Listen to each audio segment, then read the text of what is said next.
Interview ప్రిపరేషన్కి సంబంధించి అంటే పర్సనాలిటీ టెస్ట్ సివిల్ సర్వీసెస్లో యూజ్ చేసే term, is it really personality test or is an interview kind of thing?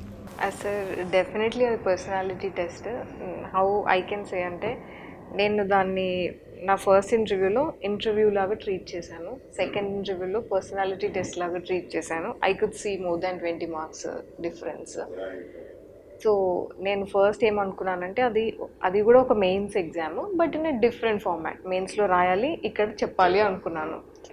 Truth could be like father from this. So it's about personality, just మన పర్సనాలిటీని తెలుసుకోవడానికి they are engaging అస్. ఇది వాళ్ళ సిలబస్లోనే mention చేసి ఉంటుంది. అవును, కరెక్ట్. నోటిఫికేషన్లో ఇస్తారు అది. అది అసలు ఇంటర్నలైజ్ చేసుకోవాలి. And in fact they give it for prelims, mains and interview సెపరేట్గా ఇస్తారు ఈ టర్మ్స్. కాబట్టి దాని మీద ఫోకస్ చేశాను నేను.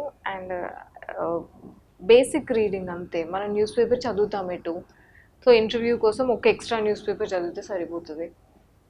అండ్ మన ముందు ఇలా కళ్ళ ముందు జరిగేవి అడుగుతారు అని ఐ ఆల్వేస్ బిలీవ్. అది మెయిన్స్ అయినా ప్రిలిమ్స్ అయినా ఇది ఇంటర్వ్యూ అయినా. అందుకని నేను మంత్లీ మ్యాగజైన్స్ అవి ఇవి ఉంటాయి కదా, అవి ఏవి చదవలేదు. నాకు 3 attempts చదివాను, అదొక బర్డెన్ అయింది నాకు. సో నేను టూ మచ్ ఆఫ్ ఇన్ఫర్మేషన్ అన్ని పక్కన పెట్టాను, జస్ట్ ఒక news paper what ever I felt అది.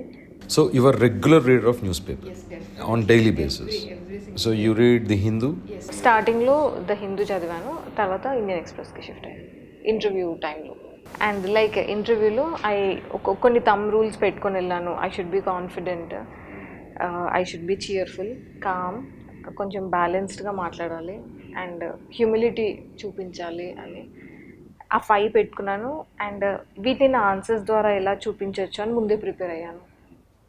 సో వాళ్ళు అలా అడిగినప్పుడు I could show. Like one of the questions was, నువ్వు అసలు ఏం చేస్తున్నావు 5 years నుంచి, టైం వేస్ట్ అన్నట్టు అడిగారు. Expected question.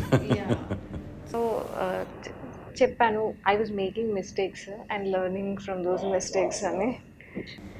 Excellent answer. వాళ్ళు దానికి దే వర్ లైక్ కన్విన్స్డ్.